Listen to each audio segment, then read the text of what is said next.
Hello, welcome back to the channel. Thank you ಯಾರೆಲ್ಲ ನನ್ನ ಚಾನಲ್ನ ಸಬ್ಸ್ಕ್ರೈಬ್ ಮಾಡಿ ಸಪೋರ್ಟ್ ಮಾಡ್ತಿದ್ದೀರಾ. ಇವತ್ತಿನ ಟಾಪಿಕ್ ಶ್ರೀ ಗುರು ರಾಘವೇಂದ್ರ ಸ್ವಾಮಿಗಳ ಸಂದೇಶ ಆಗಿರುತ್ತೆ. ಯಾರಿಗೆ ಈ ಟಾಪಿಕಲ್ಲಿ ಇಂಟ್ರೆಸ್ಟ್ ಇದೆಯೋ ಕಂಟಿನ್ಯೂ ವಾಚಿಂಗ್. ಯಾವಾಗ ಫಸ್ಟ್ ಟೈಮ್ ಸ್ಕ್ರೀನ್ ಮೇಲೆ ನೋಡ್ತಿರೋ ಆವಾಗ ಇದು ರೆಸೊನೇಟ್ ಆಗುತ್ತೆ. ನಿಮ್ಮ ಸಮಸ್ಯೆ ಅಂತಲ್ಲ, ಇನ್ ಜನರಲ್ ನೀವು ಯಾವುದಾದ್ರೂ ಒಂದು ವಿಷಯದ ಬಗ್ಗೆ ಯೋಚನೆ ಮಾಡ್ತಿದ್ರೆ ಅಥವಾ ಅದ್ರ ಬಗ್ಗೆ ನಿಮಗೆ ಕನ್ಫ್ಯೂಷನ್ ಇದ್ದರೆ, ತುಂಬ ದಿನದಿಂದ ಏನಾದರೂ ಮ್ಯಾನಿಫೆಸ್ಟೇಷನ್ ಮಾಡ್ತಿದ್ರೆ, ಆ ಥರ ಏನಾದರೂ ಒಂದು ವಿಷಯವನ್ನು ನಿಮ್ಮ ಮನಸ್ಸಲ್ಲಿ ಇಟ್ಕೊಳ್ಳಿ. ಇಲ್ಲಾಂದರೆ ಫ್ರೀ ವಿಲ್ ಆಗಿ ಜಸ್ಟ್ ರಾಘವೇಂದ್ರ ಸ್ವಾಮಿಯ ಸಂದೇಶವನ್ನು ನೀವು ನೋಡ್ಬೋದು. ಇಟ್ಸ್ ನಾಟ್ ದಟ್ ನಿಮ್ಮ ಮನಸ್ಸಲ್ಲಿ ಏನೋ ಒಂದು ಇಟ್ಕೊಳ್ಳೇಬೇಕು ಅಂತ. ಕೆಲವೊಂದು ಸತಿ ನಿಮ್ಮ ಮನಸ್ಸಲ್ಲಿ ಏನು ನಿಮ್ಮ ಗಮನದಲ್ಲೇ ಇರೋದಿಲ್ಲ. ಒಂದಷ್ಟು ವಿಚಾರಗಳನ್ನು ರಾಘವೇಂದ್ರ ಸ್ವಾಮಿಗಳೇ ನಿಮಗೆ ತಿಳಿಸ್ತಾರೆ. ಸೊ ಆ ರೀತಿ ಓಪನ್ ಮೈಂಡೆಡ್ ಆಗಿನೂ ನೀವು ನೋಡ್ಬೋದು. ಸೊ ರಾಘವೇಂದ್ರ ಸ್ವಾಮಿಗಳ ಮೊದಲ ಸಂದೇಶ, ಫಸ್ಟ್ ಮೆಸೇಜ್, ಗಣೇಶ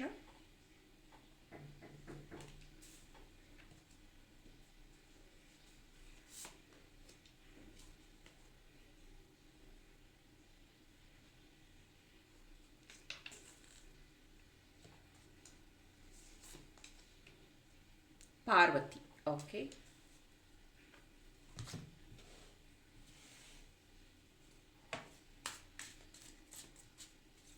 ಎರಡು ಪಿಂಕ್ ಕಾರ್ಡ್ ಬಂದಿದೆ.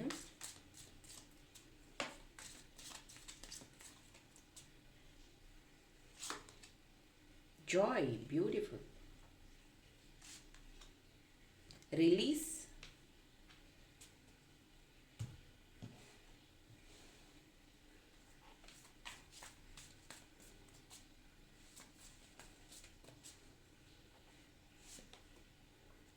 Four of Swords, the World, Six of Wands,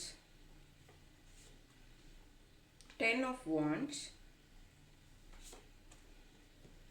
Page of Swords. So ಮೊದಲಿಗೆ ನಿಮಗೆ ಫಸ್ಟ್ ಮೆಸೇಜ್ ಏನಿತ್ತು ಗಣೇಶದಿಂದ ಇತ್ತು. ಮೊದಲಿಗೆ ನಿಮ್ಮ ಜೀವನದಲ್ಲಿ ಇರುವಂತಹ ಎಲ್ಲ ವಿಘ್ನಗಳನ್ನು ನಿವಾರಣೆ ಮಾಡೋದಕ್ಕೆ ಆ ಗಣೇಶ ನಿಮ್ಮ ಜೀವನದಲ್ಲಿ ಸಹಾಯವನ್ನು ಮಾಡ್ತಿದ್ದಾರೆ ಅಂತ ಅನ್ಬೋದು. ನೀವೇನಾದರೂ ರೀಸೆಂಟಾಗಿ ಅಂತಲ್ಲ, ಸಂಕಷ್ಟಹರ ಚತುರ್ಥಿ ಅದನ್ನೇನಾದರೂ ಮಾಡಿರಬಹುದು, ಅಥವಾ ಗಣೇಶನಿಗೆ ಗರಿಕೆಯನ್ನು ಕೊಡೋದಾಗಿರಬಹುದು, ಜೊತೆಗೆ ಗಣೇಶ ಡಾಲರ್ನೇನೋ ನೀವು ಯೂಸ್ ಮಾಡೋವಂಥದ್ದು, ಅಥವಾ ಕೀ ಬಂಚಲ್ಲಿ ನೀವೇನೋ ಗಣೇಶನ ಇಟ್ಕೊಂಡಿರೋದು, ಅಥವಾ ಏನೋ ಒಂದು ಅಥವಾ ನಿಮ್ಮ ಕಾರ್ ಇದ್ದರೆ ಕಾರ್ ಡೆಸ್ಕ್ ಇದರಲ್ಲಿ ನೀವು ಇಟ್ಕೊಂಡಿರೋದು, ಅಥವಾ ನಿಮ್ಮ ವರ್ಕ್ ಡೆಸ್ಕಲ್ಲಿ ನೀವು ಇಟ್ಕೊಂಡಿರೋವಂಥದ್ದು. ಬಿಕಾಸ್ ನಿಮ್ಮ ಜೀವನದಲ್ಲಿ ನೆಗೆಟಿವ್ ಅನ್ನೋದಕ್ಕಿಂತ ನಿಮ್ಮನ್ನು ಉಪಯೋಗಿಸ್ಕೊಂಡಿರೋರು ಜಾಸ್ತಿ, ನಿಮ್ಮ ಒಳ್ಳೆತನನ ಮಿಸ್ಯೂಸ್ ಮಾಡ್ಕೊಂಡಿರೋರು ಜಾಸ್ತಿ, ನಿಮ್ಮ ಮುಗ್ಧತೆನ ಮಿಸ್ಯೂಸ್ ಮಾಡ್ಕೊಂಡಿರೋವಂಥವ್ರು ಜಾಸ್ತಿ. ಹಾಗಾಗಿ ಅಂದರೆ ಅವರು ಡ್ಯುಯಲ್ ಇದ್ದಾರೆ. ಅಂದರೆ ನಿಮ್ಮ ಹತ್ರ ಒಳ್ಳೆಯವರಾಗಿದ್ದು ನಿಮ್ಮ ಬಗ್ಗೆ ಕೆಟ್ಟದಾಗಿ ಹೇಳೋದು, ಅಥವಾ ನಿಮ್ಮ ಹತ್ರ ಒಳ್ಳೆಯವರಾಗಿದ್ದೇನೆ ನೀವು ಹೆಲ್ಪ್ ಮಾಡಿಲ್ಲ ಅಂತ ಬೇರೆಯವ್ರ ಹತ್ರ ಹೇಳೋದು, ಈ ಥರದ ಮೇ ಬಿ ನೋವಾಗುವಂತಹ ಮಾತುಗಳನ್ನು ನೀವು ಕೇಳಿಸ್ಕೊಂಡಿರಬಹುದು. ಅಥವಾ ಯಾಕೆ ಇವರು ಈ ಥರ ನನಗೆ ಹರ್ಟ್ ಮಾಡ್ತಿದ್ದಾರೆ ಅಂತ ನಿಮ್ಗೆ ಎಷ್ಟೊಂದು ಸತಿ ಕ್ಲಾರಿಟಿನೇ ಇರೋದಿಲ್ಲ. ಎಷ್ಟೊಂದು ಸತಿ ನನ್ನ ಹತ್ರ ರೀಡಿಂಗ್ಸಲ್ಲಿ ಕೇಳ್ತಾರೆ, ಮೇಡಮ್ ಇವ್ರು ಯಾಕೆ ನನಗೆ ಇಷ್ಟು ಹರ್ಟ್ ಮಾಡಿದ್ರು, ಇವರು ಯಾಕೆ ನನ್ನ ಮೇಲೆ ಇಷ್ಟೊಂದು ದ್ವೇಷ ಅಂತ ಕೇಳ್ತಾ ಇರ್ತಾರೆ ನನ್ನ. ಹಾಗೆ ನಿಮ್ಮ ಜೀವನದಲ್ಲಿ ಇರುವಂತಹ ಈ ಒಂದು ನೆಗೆಟಿವ್ ಲೂಪ್ ಏನಿದೆಯಲ್ಲ, ಇದನ್ನು ಗುರು ರಾಘವೇಂದ್ರ ಸ್ವಾಮಿ ದೂರ ಮಾಡ್ತಿದ್ದಾರೆ. ನೀವು ಡೇ ಆ್ಯಂಡ್ ನೈಟ್ ಯಾವ ಒಂದು ವ್ಯಕ್ತಿಯನ್ನು ನಂಬಿದ್ರಿ ಅಥವಾ ಯಾರನ್ನು ನೀವು ಬಿಲೀವ್ ಮಾಡಿದ್ರಿ, ಅವರಿಂದನೇ ನಿಮ್ಗೆ ಇಷ್ಟೊಂದು ಹರ್ಟ್ ಆಗ್ತಿರೋದು, ಇಷ್ಟೊಂದು ಈಗೊಂದು ಕಷ್ಟದ ಪರಿಸ್ಥಿತಿನ ನೀವೇನು ಫೇಸ್ ಮಾಡ್ತಿದ್ದೀರಲ್ಲ, ಅದು ಅವರಿಂದನೇ ಬಂದಿರೋವಂಥದ್ದು. You have to change your word ಅಂತ ಬರುವಾಗ ನಿಮ್ಮ ಜೀವನದಲ್ಲಿ ನಿಮಗೆ ನೀವು ಪ್ರಿಯಾರಿಟಿ ಕೊಡೋದನ್ನು ಶುರು ಮಾಡ್ತಾ ಇದ್ದೀರಾ. ಮೇ ಬಿ ಸ್ಪಿರಿಚುಯಾಲಿಟಿ ನಿಮಗೆ ಅಟ್ರಾಕ್ಟ್ ಆಗಿರಬಹುದು, ಅಥವಾ ಯಾವುದಾದ್ರೂ ಚಿಕ್ಕ ಚಿಕ್ಕ ಮ್ಯಾನಿಫೆಸ್ಟೇಷನ್ ನೀವು ಮಾಡುವಾಗ ಅದು ಸಕ್ಸಸ್ ಆಗಿರಬಹುದು. ಜೊತೆಗೆ ನಿಮ್ಮ ಒಂದು ವಿಶ್ ಏನಿತ್ತು, ಅಂದರೆ ನಿಮ್ಮ ಕನಸು ಏನಿತ್ತು, ನಾನು ಇದನ್ನು ಅಚೀವ್ ಮಾಡಬೇಕು, ನಾನು ಈ ಥರ ಇರಬೇಕು, ಈ ಥರ ಬದುಕಬೇಕು, ನಮ್ಮ ಫ್ಯಾಮಿಲಿನ ಈ ಥರ ನೋಡ್ಕೋಬೇಕು ಅಂತ ನಿಮ್ಮ ಒಂದು ಕನಸು ಅಥವಾ ಟಾರ್ಗೆಟ್ ಏನಿತ್ತೋ ಅದನ್ನು ಸ್ಟೆಪ್ ಬೈ ಸ್ಟೆಪ್ ನೀವು ರೀಚ್ ಆಗ್ತಾ ಇದ್ದೀರಾ. ಇದು ಈ ಒಂದು ಖುಷಿನ ನೀವು ಅನುಭವಿಸ್ತಾ ಇದ್ದೀರಾ. ಇದು ಏನಂತಾರೆ, ಇದು ಯೆಲ್ಲೋ ಕಾರ್ಡ್ ನೋಡ್ಬೋದು, ಇಲ್ಲಿ 1 2 3 ಇದೆ, ಪಿಂಕ್ ಕಾರ್ಡ್ 2 ಇದೆ. ಅಂದರೆ ಪಿಂಕ್ ಅನ್ನೋವಂಥದ್ದು ಹಾರ್ಟ್ ಚಕ್ರ ಹೀಲ್ ಆಗ್ತಿರೋವಂಥದ್ದು, ಯೆಲ್ಲೋ ಅನ್ನೋವಂಥದ್ದು ಸೋಲಾರ್ ಪ್ಲೆಕ್ಸಸ್ ಚಕ್ರ ಹೀಲ್ ಆಗ್ತಿರೋವಂಥದ್ದು. ಅದು ಹೀಲ್ ಆದ್ರೇ ನಿಮಗೆ ಇವೆರಡು ಚಕ್ರ ಎಷ್ಟು ಇಂಪಾರ್ಟೆಂಟ್ ಅಂದರೆ ನಿಮ್ಮ ಅಚೀವ್ಮೆಂಟ್, ಸಕ್ಸಸ್ಗೆ ಮತ್ತು ಮನಿಗೆ ಇವೆರಡು ಚಕ್ರ ಬಹಳ ಬಹಳ ಇಂಪಾರ್ಟೆಂಟ್ ಆಗುತ್ತೆ, ಬಹಳ ಇಂಪಾರ್ಟೆಂಟ್ ಆಗುತ್ತೆ. ಇಲ್ಲಿ ರಿಲೀಸ್ ಏನು ಮಾಡಬೇಕಾಗಿದೆ ನೀವು ಅನ್ಕೋಬಹುದು.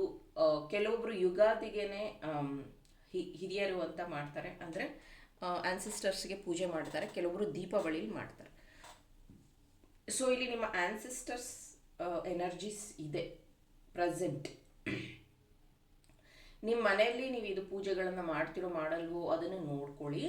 ನೀವು ಮಾಡಲ್ಲ, ಕೆಲವೊಬ್ರು ಮನೆಯಲ್ಲಿ ಹಿರಿಯರು ಅಂತ ಪೂಜೆನೇ ಮಾಡೋದಿಲ್ಲ, ಜಸ್ಟ್ ಫೋಟೋಗಳನ್ನು ಇಟ್ಟಿರ್ತಾರೆ, ಹಾರ ಹಾಕಿರ್ತಾರೆ, ಅಥವಾ ನೀವೇನೋ ಒಂದು ವರ್ಕ್ ಪ್ಲೇಸಲ್ಲಿ ಯಾರೋ ಹತ್ರ ವರ್ಕ್ ಮಾಡ್ತಿರ್ತೀರ, ಆ ಪ್ಲೇಸಲ್ಲಿ ಅವ್ರ ಮನೆಯವ್ರು ಯಾರೋ ತೀರೋಗಿರೋ ಫೋಟೋ ಹಾಕೊಂಡಿರ್ತಾರೆ, ನೀವು ಅಲ್ಲಿ ಕುತ್ಕೊಂಡು ಕೆಲಸ ಮಾಡ್ತಿರ್ತೀರ, ಆ ಥರನೂ ಇರೋ ಚಾನ್ಸಸ್ ಇದೆ. ಆ ಥರ ಇದ್ದರೆ ಆ ಒಂದು ನೆಗೆಟಿವ್ ಎಂಟಿಟಿ ಅಂದರೆ ನಿಮ್ಮ ಗ್ರೋತ್ಗೆ ಅಬ್ಸ್ಟ್ಯಾಕಲ್ಸ್ನ ಸೃಷ್ಟಿ ಮಾಡಿದೆ. ಇದನ್ನ ಬಗ್ಗೆ ಗಮನ ಹರಿಸಿ ದಯವಿಟ್ಟು. ಯಾಕಂದರೆ ನಿಮ್ಮ ಸುತ್ತಲೂ ಆ ಒಂದು ನೆಗೆಟಿವ್ ಒಂದು ಇದು, ಇಲ್ಲೂ ಅಷ್ಟೇ ಬ್ಲ್ಯಾಕ್ 2 ಇನ್ವಿಸಿಬಲ್ ಇದು ಸಿಕ್ಕಿದೆ,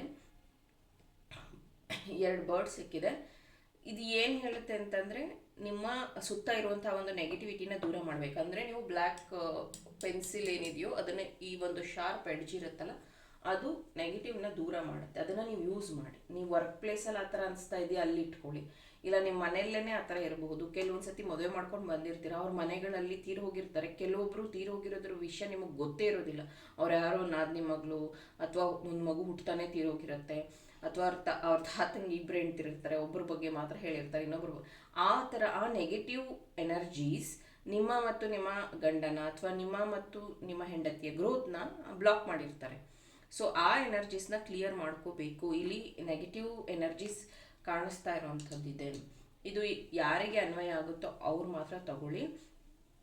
ಯಾಕಂದರೆ ತುಂಬ ಸತಿ ನೀವು ಜಾತಕಗಳನ್ನು ಕೇಳಿಸಿದ್ದೀರಾ, ತುಂಬ ಸತಿ ನೀವು ರೀಡಿಂಗ್ಸ್ನ ತೊಗೊಂಡಿದ್ದೀರಾ, ನಮಗೆ ಏನತ್ರಲ್ಲೂ ಇಂಪ್ರೂವ್ಮೆಂಟ್ ಆಗ್ತಾ ಇಲ್ಲ, ನಾವು ಏನೇ ಮಾಡೋಕ್ಕೆ ಹೋದ್ರೂ ಫೇಲ್ಯೂರ್ ಆಗ್ತಿದೆ, ಯಾವ ಕೆಲಸದಲ್ಲೂ ಸ್ಟೆಬಿಲಿಟಿ ಇಲ್ಲ, ಮಕ್ಕಳು ವಿದ್ಯಾಭ್ಯಾಸದಲ್ಲಿ ತೊಂದರೆ ಇದೆ, ಮನೆಯಲ್ಲಿ ಹಣ ನಿಲ್ತಾ ಇಲ್ಲ, ಈ ಥರ ಸಮಸ್ಯೆಗಳನ್ನು ನೀವು ಫೇಸ್ ಮಾಡ್ತಾ ಇದ್ರೆ first you have to clear this negative energy. ಇದಾದ ಮೇಲೆ ನಿಮ್ಮ ಜೀವನದಲ್ಲಿ ಬರ್ತಾ ಇರುವಂಥ ಮೇಜರ್ ಬದಲಾವಣೆ ಏನಪ್ಪ ಅಂತ ಅಂದರೆ ಟ್ರಾನ್ಸ್ಫಾರ್ಮೇಷನ್ ಅಥವಾ ಮೂಮೆಂಟ್. ಇದು ಮೂಮೆಂಟ್ ಊರಿಂದ ಊರಿಗೆ ನೀವು ಹೋಗೋದಾಗಿರಬಹುದು, ಅಥವಾ ನಿಮ್ಮ ಸೆಲ್ಫ್ ಗ್ರೋತ್ ಅಂತೀವಲ್ಲ ಆ ಥರ ಆಗಿರಬಹುದು. ನೀವು ತುಂಬ ಜನಕ್ಕೆ ಕೆಲಸ ಕೊಡುವಂಥ ವ್ಯಕ್ತಿ ಆಗ್ತಾ ಇದ್ದೀರಾ. ಮೇ ಬಿ ತುಂಬ ಜನ ಅನ್ಕೋತಾ ಇದ್ರು, ಅಯ್ಯೋ ನೀನಿಂದ ಏನೂ ಆಗೋದಿಲ್ಲ, ಅಯ್ಯೋ ನೀನು ಚೇಂಜ್ ಆಗಿದೆಯಾ, ಅಯ್ಯೋ ನೀನು ತುಂಬ ಫೇಲ್ಯೂರ್ನ ನೋಡಿದ್ಯಾ, ನಿನ್ನ ನಂಬೋದಾ, ಈ ಥರ ಎಲ್ಲ ಕ್ವಶನ್ ಮಾಡ್ತಿದ್ದವರಿಗೆ ಈ ಒಂದು ಅಚೀವ್ಮೆಂಟ್ ಬರೆದಿಟ್ಕೊಳ್ಳಿ. ನೆಕ್ಸ್ಟ್ ಜುಲೈ ಅಷ್ಟೊತ್ತಿಗೆ ನಿಮ್ಮ ಲೈಫಲ್ಲಿ ಈ ಒಂದು ಅಚೀವ್ಮೆಂಟ್ನ ನೀವು ಅಚೀವ್ ಮಾಡಿರ್ತೀರ. ಈ ಒಂದು ರೀಡಿಂಗ್ನ ನೀವು ಸೇವ್ ಮಾಡಿ ಇಟ್ಕೊಳ್ಳಿ, ಅಥವಾ ನನ್ನ ಯಾವಾಗಾದ್ರೂ ನೀವು ಮೀಟ್ ಆದರೆ ನನಗೆ ಹೇಳಿ, ನೀವು ಹೇಳಿದ್ರಿ ಅಂತ. ಯಾಕಂದರೆ ನನ್ನ ಮೀಟ್ ಆದಾಗ ಅವರು ಕೆಲವೊಬ್ರು ಹೇಳ್ತಿರ್ತಾರೆ ಈ ಥರ ಅಂತ. ಹಾಗೆಯೇ ಇದನ್ನು ಅಷ್ಟೇ, ಜುಲೈಯಲ್ಲಿ ನಿಮ್ಮ ಈ ಒಂದು ಬದಲಾವಣೆ ಅಥವಾ ನಿಮ್ಮ ಈ ಒಂದು ಬೆಳವಣಿಗೆ ಏನಿದೆಯೋ ಅದು 100% ನಿಮಗೆ ಮೆಷರೇಬಲ್ ಆಗಿ ಎಲ್ಲರ ಮುಂದೆ ವಿಸಿಬಲ್ ಆಗಿ ಕಾಣುವಂಥದ್ದಿದೆ. ಮೇ ಬಿ ನಿಮ್ಮ ಫ್ಯಾಮಿಲಿಯಲ್ಲಿ ರಿಸ್ಕ್ ತಗೊಳ್ಳೋದಕ್ಕೆ ನೀವೇ ಫಸ್ಟು ಬಿಸ್ನೆಸ್ ಶುರು ಮಾಡಿರಬಹುದು. ಆಮೇಲೆ ಎಲ್ಲರೂ ಅಂದ್ಕೊಂಡಿದ್ರು ನೀನು ಏನೂ ಮಾಡೋದಿಲ್ಲ ಅಂತ. ಬಟ್ ಈ ಜುಲೈ ಅಷ್ಟೊತ್ತಿಗೆ ನೀವು ಈ ಒಂದು ಅಚೀವ್ಮೆಂಟ್ನ ತೋರಿಸ್ತಾ ಇದ್ರೆ, ಯಾರಾದರೂ ಸ್ಟೂಡೆಂಟ್ಸ್ ಇದನ್ನು ನೋಡ್ತಾ ಇದ್ರೆ, ಹೈಯರ್ ಸ್ಟಡೀಸ್ ಓದೋರು ಇದನ್ನು ನೋಡ್ತಾ ಇದ್ರೆ, ಅಥವಾ ಅಬ್ರಾಡಲ್ಲಿ ಓದ್ತಾ ಇರೋರು ಇದನ್ನು ನೋಡ್ತಾ ಇದ್ರೆ, ನಿಮ್ಮ ಡ್ರೀಮ್ ಜಾಬ್ನ ನೀವು ಅಚೀವ್ ಮಾಡ್ತಾ ಇದ್ದೀರಾ, ಅಥವಾ ಗೌರ್ಮೆಂಟ್ ಜಾಬ್ನ ನೀವು ಅಚೀವ್ ಮಾಡ್ತಾ ಇದ್ದೀರಾ, ಅಥವಾ ಒಂದು ಒಳ್ಳೆ MNC ಕಂಪನಿಯಲ್ಲಿ ನೀವು ಜಾಬ್ನ ತಗೋತಾ ಇದ್ದೀರಾ. ಇಲ್ಲಿ ಪಾರ್ವತಿ ದೇವಿಯ ಮೆಸೇಜ್ ಏನಿದೆ ಅಂತಂದರೆ, ನೀವು ತುಂಬ ನಿಯತ್ತಿನ ವ್ಯಕ್ತಿಗಳು, ತುಂಬಾ ಏನಂತಾರೆ ಕರ್ಮಗಳನ್ನು ನಂಬುವಂಥವ್ರು, ಡೆಡಿಕೇಶನ್ ಜಾಸ್ತಿ ಇರೋವಂಥವ್ರು, ಆಮೇಲೆ ಯಾರಿಗೂ ಹರ್ಟ್ ಮಾಡದೇ ಇರೋವಂಥವ್ರು, ನೀವು ಬೇರೆಯವ್ರನ್ನ ನಂತರನೇ ಅಂತ ಭಾವಿಸುವಂಥವ್ರು. ಅಂದರೆ ನನಗೆ ಹರ್ಟ್ ಆದರೆ ಅವ್ರಿಗೂ ಹರ್ಟ್ ಆಗುತ್ತೆ, ನಾನು ಹೇಗೋ ಹಾಗೆ ಅವರು, ಆ ಥರ ಒಂದು ಪ್ರಿಯಾರಿಟೈಸ್ ಮಾಡುವಂಥ ವ್ಯಕ್ತಿಗಳು. ಅಂದರೆ ಎದುರುಗಡೆ ಇರೋರಿಗೆ ಮರ್ಯಾದೆ ಕೊಡುವಂಥವ್ರು. ಜೊತೆಗೆ ನೀವು ಯಾವ ಒಂದು ವ್ಯಕ್ತಿನ ಇಷ್ಟಪಟ್ಟಿದ್ದೀರೋ ಅಥವಾ ಇಷ್ಟಪಡ್ತಾ ಇದ್ದೀರೋ ಅಥವಾ ಯಾರ ಜೊತೆಗಿದ್ದೀರೋ ಅವರನ್ನ ತನು ಮನ ಧನ ಅಂತಾರಲ್ಲ, ಆ ಥರ ಎಲ್ಲದರಲ್ಲೂ ಅವ್ರನ್ನ ಬಿಟ್ಟು ನಾನು ಬೇರೆ ಯಾರನ್ನೂ ಪ್ರೀತಿ ಮಾಡೋದಿಲ್ಲ, ನನ್ನ ಮನಸ್ಸಲ್ಲಿ ಬೇರೆ ಯಾರೂ ಇಲ್ಲ, ಆ ಥರ ಏಕಪತ್ನಿ ವ್ರತಸ್ಥ ಆ ಥರ ಅನ್ಬಹುದು. ಅಥವಾ ಒನ್ ಪಾರ್ಟ್ನರ್ಗೆ ಸ್ಟಿಕ್ ಆನ್ ಆಗಿರ್ತಾರೆ ಗೊತ್ತಾ, ಆ ಥರ ವೆರಿ ಪ್ಯೂರ್ ಸೋಲ್ ನಿಮ್ಮದು. ಸೊ ಯಾರ ಬಗ್ಗೆನೂ ನೀವು ಚೀಟ್ ಮಾಡೋದಾಗಲಿ ಅಥವಾ ನೆಗೆಟಿವ್ ಮಾತಾಡುವಂಥ ವ್ಯಕ್ತಿ ಅಲ್ಲ. ಬಟ್ ಬದಲಿಗೆ ನಿಮಗೇನು ನೆಗೆಟಿವ್ ಆಗ್ತಿದೆ ಅದನ್ನು ಗಮನ ಹರಿಸಿ, ಅದರಿಂದ ಬೇಗ ಆಚೆ ಬನ್ನಿ. Then joy is yours. July ಮಂತಲ್ಲಿ ಈ ಒಂದು ಜಾಯ್ ಸಿಗಬೇಕು ಅಂದರೆ ಈ ಒಂದು ಕೆಲವೊಂದು ಚೇಂಜಸ್ನ ಮಾಡ್ಕೋಬೇಕಾಗತ್ತೆ. ನೀವು ಬ್ಲ್ಯಾಕ್ ಟೈಮಲ್ಲಿ ಯೂಸ್ ಮಾಡಿ ನಿಮ್ಮ ಟೇಬಲ್ ಮೇಲೆ ಇಟ್ಕೊಳ್ಳಿ, ವರ್ಕ್ ಟೇಬಲ್ ಮೇಲೆ ಅಥವಾ ಮನೆಯಲ್ಲಿ. ಸೊ ಅದನ್ನು ಮಾಡೋಕ್ಕಾಗಲ್ಲ ಅಂದರೆ ಯಾವ ಹಿರಿಯರು ತೀರು ಹೋಗಿದ್ದಾರೋ ನೋಡ್ಕೊಳ್ಳಿ, ಅವರಿಗೆ ಪಿಂಡದಾನ ಆಗಿದೆಯಾ ಚೆಕ್ ಮಾಡ್ಕೊಳ್ಳಿ. ಅದಾಗಿಲ್ಲ ಅಂದರೆ ನಿಮ್ಮ ಗ್ರೋತ್ ಸ್ಟಾಪ್ ಆಗಿರುತ್ತೆ, ಇಲ್ಲಾಂದರೆ ಅದನ್ನು ಕ್ಲಿಯರ್ ಮಾಡ್ಕೊಳ್ಳಿ. Okay, thank you, very all the best.